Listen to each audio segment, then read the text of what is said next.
2021 সালের আগস্টে তালেবান কাবুলের ক্ষমতা দখল করেছিল। তখন পাকিস্তানের স্বরাষ্ট্রমন্ত্রী শেখ রশিদ আহমেদ আফগানিস্তানের সঙ্গে তোরখাম সীমান্তে একটি সংবাদ সম্মেলন করেছিলেন। সম্মেলনের মেজাজ ছিল বিজয়োল্লাসপূর্ণ।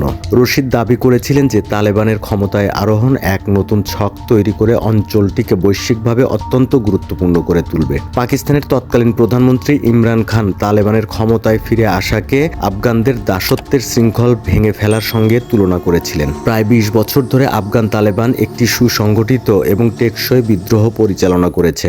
এক পর্যায়ে তারা 40টির বেশি দেশের সমন্বয়ে গঠিত মার্কিন নেতৃত্বাধীন জোটের মুখোমুখি হয়েছিল। সে সময় তালেবান নেতা এবং যোদ্ধারা পাকিস্তানের আফগানিস্তান সংলগ্ন অঞ্চলে আশ্রয় পেয়েছিলেন। তালেবানের নেতারা পাকিস্তানের বড় বড় শহর যেমন কোয়েটা, পেশোয়ার এবং পরে করাচিতে তাদের উপস্থিতি গড়ে তুলেছিলেন, স্থাপন করেছিলেন সংযোগ। অনেক তালেবান নেতা এবং যোদ্ধা পাকিস্তানের ইসলামী ধর্মীয় স্কুল থেকে স্নাতক, এর মধ্যে উল্লেখযোগ্য দারুল উলুম হাক্কানিয়া। এখানেই তালেবান আন্দোলনের প্রতিষ্ঠাতা মোল্লা মোহাম্মদ ওমর পড়াশোনা করেছেন। তালেবান পাকিস্তানে এমন একটি পরিবেশ খুঁজে পেয়েছিল যা পাকিস্তানি সমাজের বিভিন্ন স্তরের সঙ্গে তাদের সহজ সম্পর্ক গড়ে তুলতে সহায়ক হয়েছিল। পাকিস্তানের সমর্থন ও আশ্রয় ছাড়া তালেবানের সফল বিদ্রোহ অসম্ভব হতো। এত আন্তরিকতার মধ্যে দ্বিপক্ষীয় সম্পর্কের সাম্প্রতিক অবনতির কারণ কি? আফগানিস্তানের সঙ্গে পাকিস্তানের সম্পর্ক অত্যন্ত জটিল। পাকিস্তান তালেবানের ক্ষমতা দখলকে স্বাগত জানিয়েছিল, তবে পাকিস্তান যতটা আশা করেছিল তালেবান সরকার ততটা সহযোগী হয়নি। পাকিস্তান বৃহত্তর আফগান সমাজের সমর্থন আদায় করতে জাতীয়তাবাদী বয়ান অনুসরণ করেছে। তালেবান নেতারাও যুদ্ধরত গোষ্ঠী থেকে একটি সরকারে পরিণত হওয়ার চেষ্টা করেছেন। তারা আর পাকিস্তানের উপর অতিরিক্ত নির্ভরশীল হয়ে থাকতে চান না।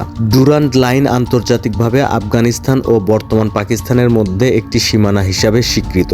পাকিস্তান এই লাইনকে প্রায় সম্পূর্ণভাবে বেড়া দিয়ে ঘিরে ফেলেছে। তবে আফগানিস্তানের ডুরান্ড লাইন একটি আবেগের ব্যাপার, কারণ এটি সীমান্তের দুই পাশে থাকা পশতুনদের বিভক্ত করেছে। 1990-এর দশকের তালেবান সরকার ডুরান্ড লাইনকে স্বীকৃতি দেয়নি। বর্তমান তালেবান শাসন তাদের পূর্বসূরিদের নীতি অনুসরণ করছে। পাকিস্তান আবার তালেবানদের এই মনোভাবকে আফগানিস্তানে পাকিস্তানের কৌশলের প্রতি চ্যালেঞ্জ হিসেবে দেখে। তালেবানের আফগানিস্তানের সাফল্যের পর সশস্ত্র বিদ্রোহের ক্ষেত্রটি দৃশ্যত পাকিস্তানে স্থানান্তরিত হয়েছে। 2022 সাল থেকে পাকিস্তানি নিরাপত্তা ও পুলিশ বাহিনীর উপর জঙ্গি হামলার ঘটনা উল্লেখযোগ্যভাবে বৃদ্ধি পেয়েছে।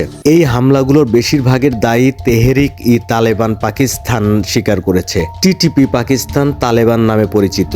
টিটিপি এবং আফগান তালেবান বহু বছর ধরে একসঙ্গে কাজ করছে। তারা আশ্রয় এবং সম্পদ ভাগাভাগি করেছে। পাকিস্তান 2001 সালের পর আফগান তালেবানকে বন্ধু হিসেবে গণ্য করছিল। এর প্রধান উদ্দেশ্য ছিল সীমান্তবর্তী পশতুন জাতীয়তাবাদী আন্দোলন দুর্বল করা এবং তালেবানের উপর প্রভাব বিস্তার করে যুক্তরাষ্ট্রের সঙ্গে সম্পর্কের ক্ষেত্রে সুবিধা নেওয়া। হাক্কানি নেটওয়ার্ক আফগান তালেবানের একটি গুরুত্বপূর্ণ অংশ। 2011 সালের তৎকালীন মার্কিন সামরিক প্রধান মাইকেল মুলেন এই হাক্কানি নেটওয়ার্ককে পাকিস্তানের গোয়েন্দা সংস্থা ISI এর একটি শাখা বলে অভিহিত করেছিলেন। বিশ্লেষকরা আশঙ্কা করছিলেন যে তালেবানকে আফগানিস্তানের ক্ষমতা দখলের জন্য পাকিস্তানের সমর্থন পাকিস্তানের জঙ্গি গোষ্ঠীগুলোকে আরও সাহসী করে তুলবে। পাকিস্তানের পক্ষ থেকে টিটিপি নেতাদের বিরুদ্ধে আফগানিস্তানের সীমান্ত এলাকায় ব্যবস্থা নেওয়ার দাবি জানানো হয়েছে। তালেবান সম্ভবত তা গ্রহণ করবে না। এমন পদক্ষেপে টিটিপির সঙ্গে তালেবানের সম্পর্ক নষ্ট করবে। 2 দশক আগের পাকিস্তানের মতোই তালেবান এখন বলছে যে টিটিপি পাকিস্তানের একটি অভ্যন্তরীণ বিষয়।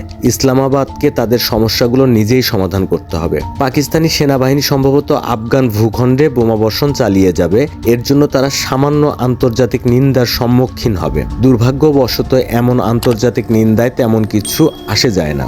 ইসরায়েলের মতো দেশগুলো নিরাপত্তা হুমকির দাবি করে সীমান্ত পার হয়ে বিমান হামলা চালায়। এছাড়া জঙ্গিদের বিরুদ্ধে কার্যকর ব্যবস্থা গ্রহণ করার জন্য পাকিস্তানি সেনাবাহিনীর উপর প্রচণ্ড চাপ রয়েছে। চীনা বিনিয়োগকৃত অর্থনৈতিক প্রকল্পগুলোর নিরাপত্তার ব্যাপারটিও আছে। আফগান ভূখণ্ডে হামলা চালালে পাকিস্তানি জনগণের কাছে একটি রাজনৈতিক বার্তা পৌঁছে দেওয়া যায়। বাইরে একটা শত্রু তৈরি করতে পারলে দেশের ভেতরের সমস্যাগুলো নিয়ে চাপ কমিয়ে ফেলা যায়। এদিকে আফগানিস্তানে তালেবান সরকার এখন আন্তর্জাতিকভাবে কার্যকর অংশীদারহীন।